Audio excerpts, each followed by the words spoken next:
For decades, you've been told a simple lie about weight loss. Eat less, move more, and the fat will vanish. But what if that equation was never the whole truth? There's a hidden switch inside your body that decides whether you burn fat or store it, and most people never learn how to flip it. The fitness world has treated weight loss as a simple math problem. Calories in, calories out. That's the universal law they've sold you. If you're not losing weight, you must be eating too much or moving too little. It sounds logical, but your body doesn't work like a spreadsheet. They've framed your body like a bank account. Just deposit less, withdraw more, and the balance drops. That model ignores the complex chemistry happening inside every cell. It reduces your biology to a simple ledger, and when that ledger doesn't add up, they blame you. So when you struggle, they tell you it's a failure of discipline. You didn't try hard enough. You lack willpower. You couldn't control yourself. But that message isn't just unhelpful, it's wrong. It ignores the real reason your body is holding on to fat. Your body is not a bank account, it's a chemistry lab. Inside that lab, hundreds of reactions happen every second, deciding what to do with the energy you eat. The simple calorie equation misses the most important variable, the chemical signals that control your metabolism. And inside that chemistry lab, there is one powerful chemical that decides whether your body burns fat or stores it. That decision is not controlled by calories. It is controlled by a hormone, a tiny messenger that tells your cells what to do with every bite you take. That hormone is insulin. Not the calorie count on your plate, not the minutes on the treadmill. Insulin. It's the master switch that tells your body, store this energy now, or release stored energy for fuel. And most people never learn how to manage it. Here's the uncomfortable truth. You can follow a strict low-calorie diet and still struggle to lose fat if your insulin stays high. You could eat 1,000 calories a day, but if that hormone is constantly elevated, your body will store every last one of them. On the other hand, you can sometimes eat more and still lose weight if you understand how to control this hormone properly. It's not about the quantity of food, it's about the chemical message that food sends to your body. Same calories, completely different result. So weight loss is not about starving yourself. It's about understanding how your biology works. Once you learn to speak your body's chemical language, you stop fighting against yourself. You start working with your own metabolism instead of against it. Most people think of insulin as nothing more than a blood sugar hormone. They believe its only job is to lower glucose after a meal. But that's like saying your car's engine only exists to make noise. It's a tiny fraction of the truth. Insulin's real job is much more powerful. It is the controller of storage, the switch that determines whether energy is burned immediately or locked away for later. Think of it as the bank manager of your body's energy accounts. And right now, most people's bank manager never goes home. Insulin is the switch that decides whether your body burns energy or locks it away. It's not about willpower, it's chemistry. Your body runs on two fuel tanks. One is small and quick to use. The other is huge and harder to open. The first tank is called glycogen, stored in your muscles and liver. It's your body's quick access energy. Think of glycogen like the cash in your wallet. It's always there, ready to spend, easy to grab. The second tank is your body fat. It's a long-term reserve, meant to keep you going when food is scarce. This fat reserve is like money in a savings account. It's safe but harder to withdraw. You need the right key. Insulin acts like the bank manager over both tanks. When it's high, it controls where energy goes. When insulin levels are high, your body switches into deposit mode. It takes energy from food and locks it into fat cells. High insulin doesn't just store fat.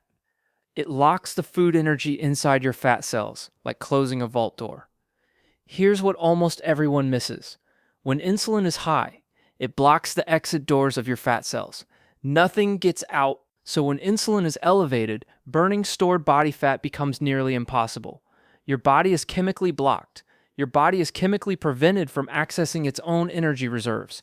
Even with thousands of calories stored, your cells feel starved. So even though you may have thousands of calories sitting on your waist and stomach, your cells still feel hungry. This is why people feel tired, hungry, and overweight at the same time. It isn't laziness. It isn't lack of discipline. It's a hormonal trap. The real problem is a hormonal trap, not willpower. Most people only track food, ignoring how their eating affects insulin. Constant snacking and eating carbs first keep insulin elevated all day. Repeated insulin spikes press the fat storage button again and again. So, how do we lower insulin without starving, suffering, or living on miserable diets? The answer lies in a powerful biological trick called food sequencing and gastric emptying control. When you sit down to eat, your stomach doesn't separate foods by type. It mixes them together like one giant bowl. If you begin your meal with bread, pasta, or sweets, those sugars rush straight into your small intestine. Fast carbs absorb quickly into the small intestine, causing a sharp spike in blood sugar. When those fast carbs hit your small intestine, they break down into simple sugars almost instantly. That rush of glucose floods your bloodstream within minutes, creating a sharp spike in your blood sugar. Your pancreas detects this sudden rise and reacts like a fire alarm. It floods your body with a massive surge of insulin, trying to push that sugar out of your bloodstream and into your cells. That insulin surge throws your body straight into fat storage mode. Insulin locks the doors of your fat cells, forcing energy from your meal to be stored as fat instead of being burned. Then, just as quickly, your blood sugar crashes. That drop leaves you feeling exhausted, shaky, and desperate for another sugar fix. Your brain screams for more carbs to bring energy back up. So, this whole cycle creates a roller coaster of hunger and fat storage. Each meal that starts with carbs triggers the same spike, crash, and storage loop, trapping you in a cycle that's hard to break. But here's the good news. You can flatten that roller coaster without changing what you eat. Simply by changing the order you eat in, you can keep your blood sugar steady and your insulin low. The solution is built on 3 simple sequential phases. Each phase prepares your digestive system for the next, slowing down digestion and preventing that dangerous sugar surge. Phase 1 is the fiber firewall. You start every meal with vegetables, spinach, salad, broccoli, or asparagus, anything rich in fiber. This is your first line of defense against insulin spikes. The very first bite of every meal should be vegetables, not bread, not pasta, not sweets. Spinach, broccoli, or a simple salad, these foods don't spike insulin and they set the stage for what follows. When you eat fiber first, it forms a thick, protective mesh inside your intestine. This mesh coats the walls of your digestive tract, slowing down how quickly anything else you eat can be absorbed. That fiber mesh acts like a slowdown shield. It prevents sugar from rushing into your bloodstream all at once, turning a sudden flood into a gentle, steady trickle that your body can handle easily. Phase 2 comes next, protein and healthy fats. After your fiber firewall, you eat your eggs, steak, chicken, fish, or avocado. These foods trigger GLP-1, a hormone that slows digestion even further. Then comes the protein, eggs, steak, chicken, fish, or avocado. These are the anchors that slow your digestion and keep your blood sugar steady. These protein-rich foods trigger a natural hormone called GLP-1. It's the same signal that popular weight loss injections try to copy, but your body can make it on its own. GLP-1 does 2 things. It slows down how fast food leaves your stomach, and it tells your brain you've had enough.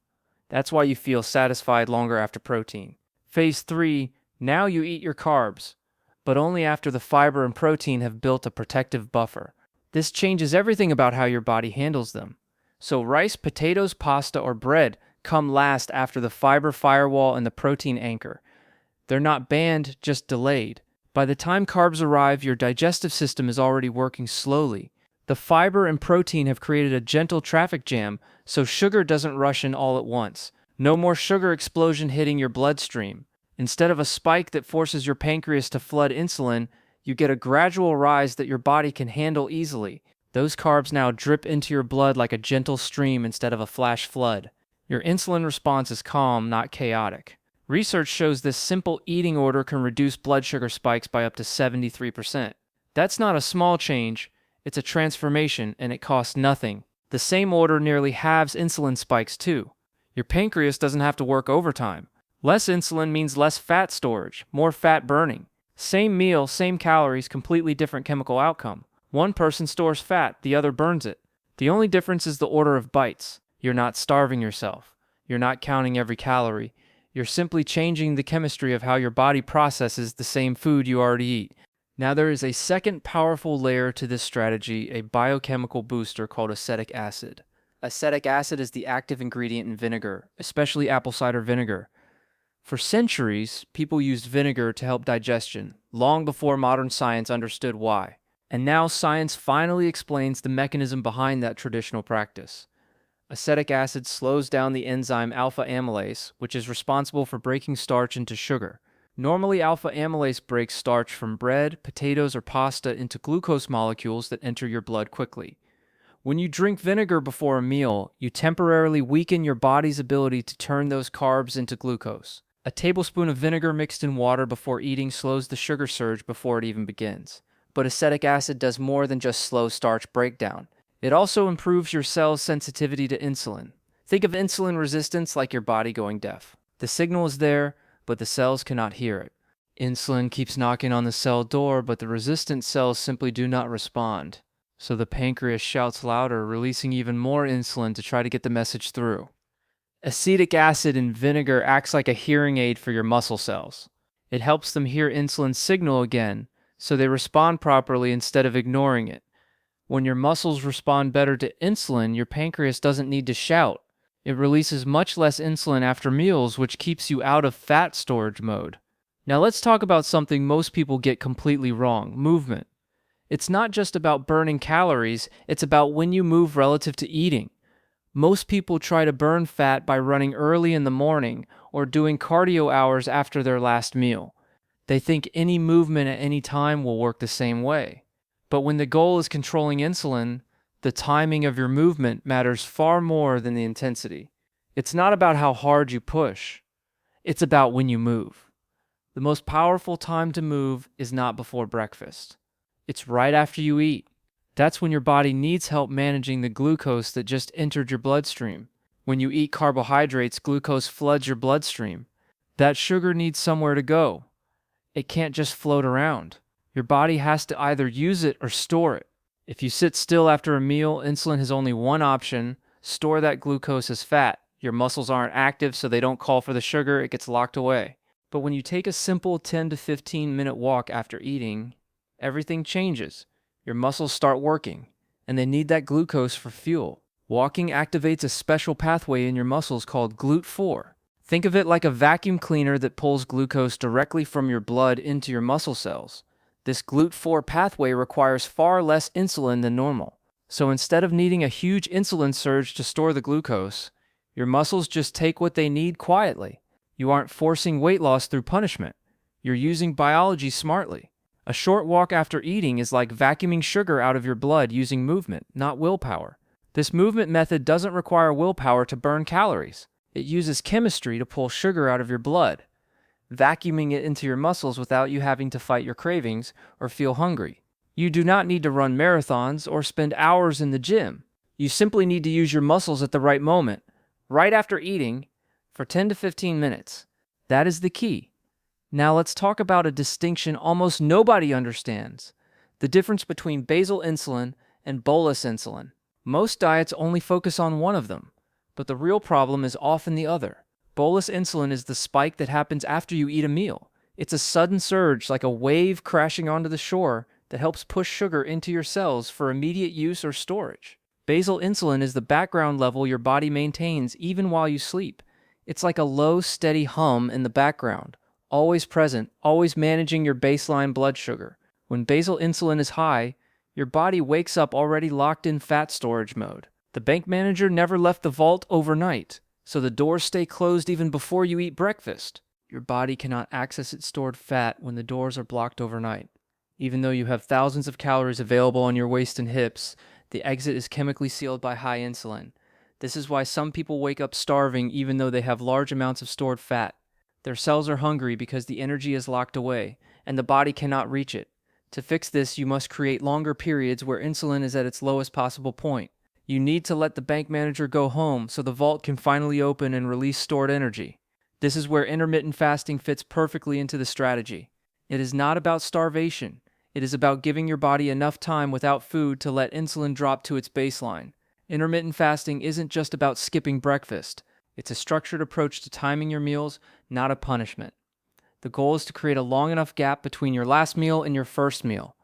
It's about giving your digestive system real rest.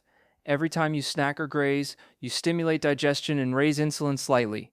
The bank manager never goes home if you keep feeding the machine. Every time you take a single bite of food, even a handful of nuts or a cracker, your body responds. Digestion fires up. Insulin levels rise just a little. That small snack sends a signal to your cells: store energy, Don't release it. It's a tiny nudge toward fat storage. Repeat it all day long. The common advice to eat 5 or 6 small meals a day sounds sensible, but it keeps your insulin simmering constantly.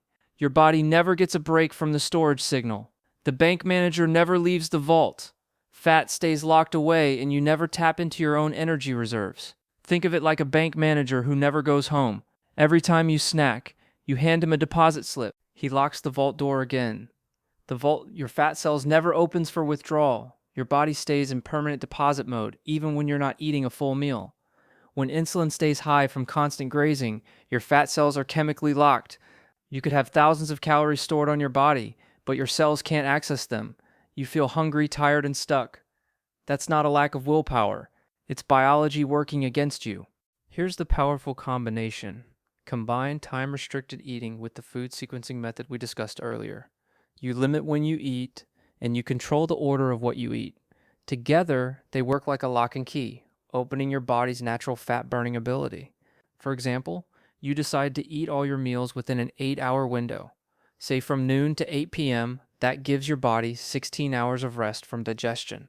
During those 16 hours, insulin drops to its lowest point. Your fat cells finally unlock, and your body can burn stored energy.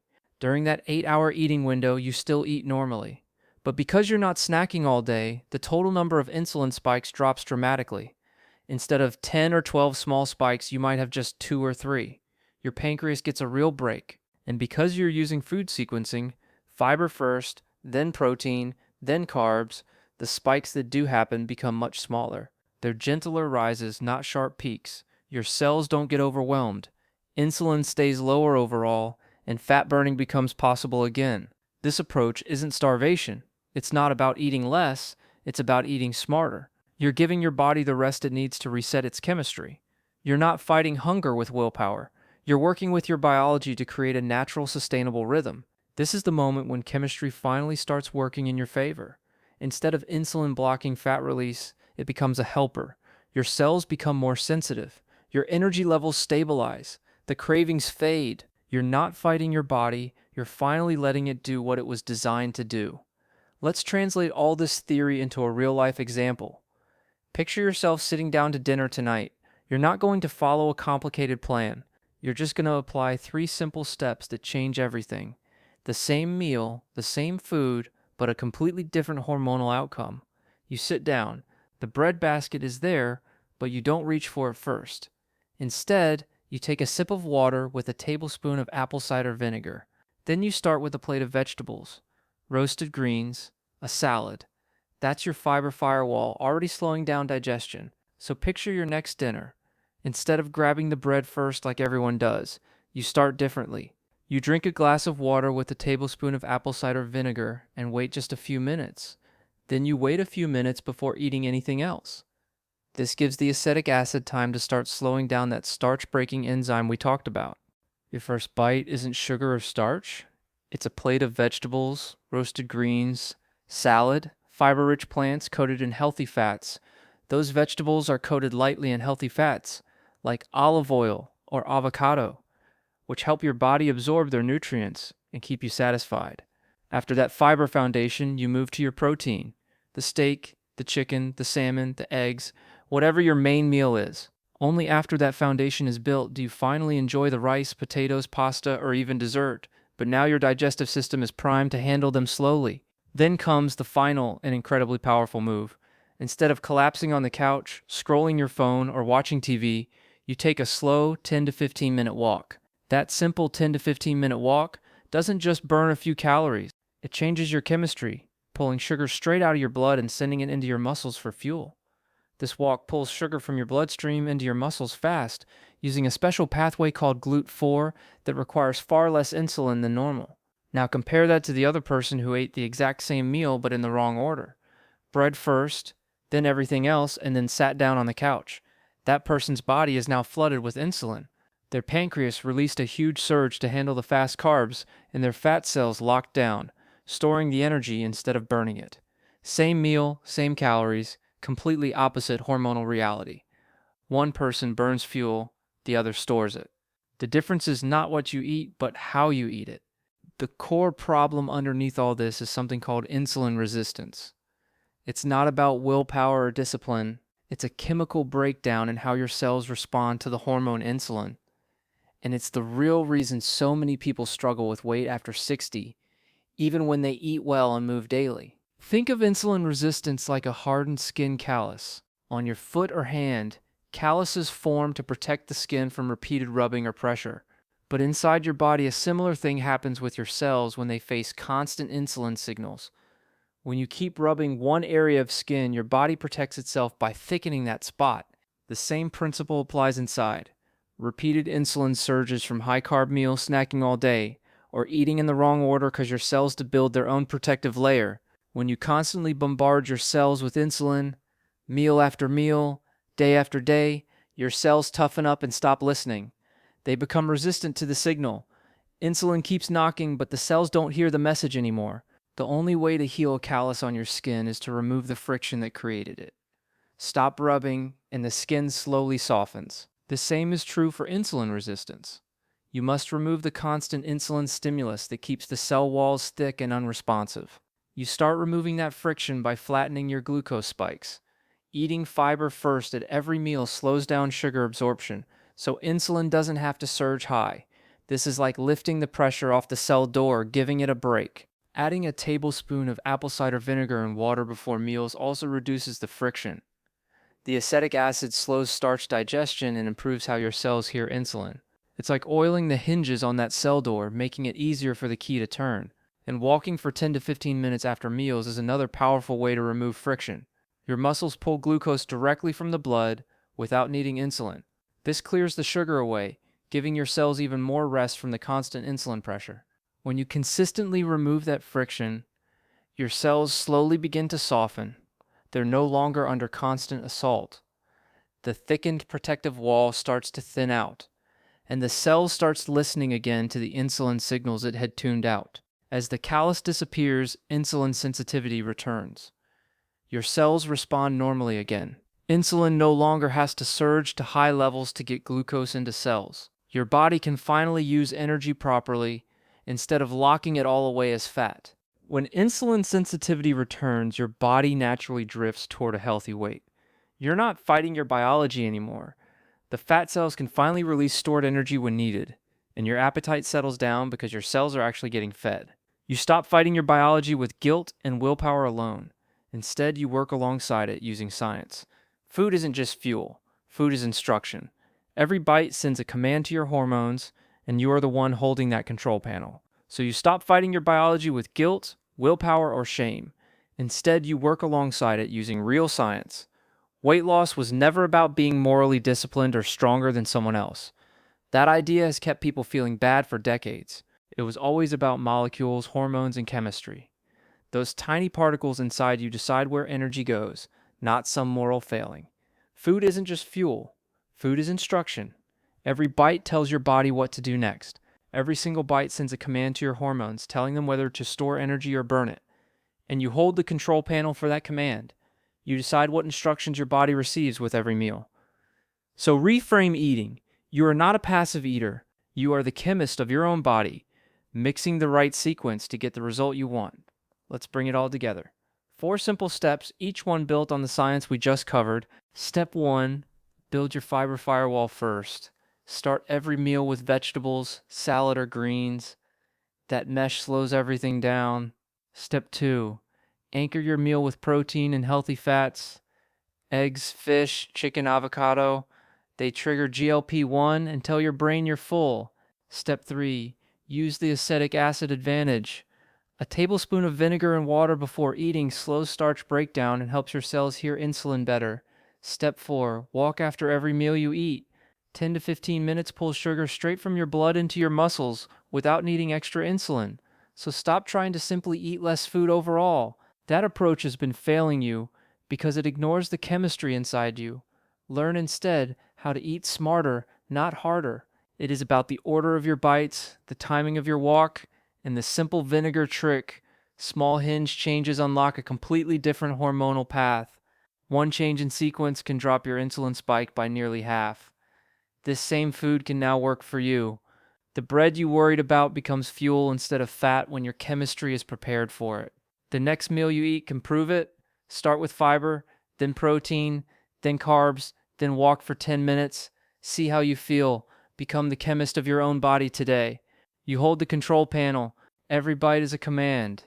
Make your next meal work for you, not against you.